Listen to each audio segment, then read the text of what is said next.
मग तुम्ही देता ना ए रेटिंग Disclaimer. डिस्क्लेमर तसं तुम्ही दिलं, Disclaimer. पण ही सभा आहे, निलेशजी ही सभा होती साहेब मला सगळं मान्य आहे, पण माझ्या आई वडिलांना नका ना बोलू तुम्ही. ठीक आहे. पण मग बघा ना, तुम्ही वडिलांनीच तुम्हाला जाऊन सांगितलं की तुम्ही जाऊन दिलगिरी हो, व्यक्त करा. हो, हो. मग हे सांगावं लागतं एका सांगावं लागतं ना.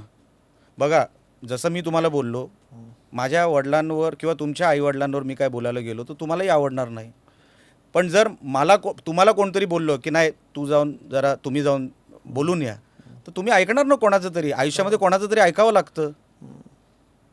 पण मग झालं की नंतर पॅचअप भास्कर जाधव तुम्ही जाऊन बोलला, नाही दिलगिरी व्यक्त केली. नंतर जाधव साहेबांची माझं कधी बोलणंच झालं नाही, त्यांचा कधी फोनच आला नाही. पण आता थोडंसं मागे वळून बघताना असं वाटतं की हे चूक होतं सगळं आपण करतो हे नाही, सगळं. आई वडिलांसाठी केलेली कुठलंही घटना ही माझ्याकडून चूक झाली असं मी मानत नाही.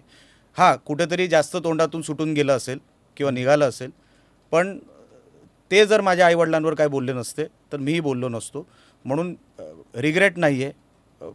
मला काय असं वाटत नाही की मी कुठेतरी चुकलो.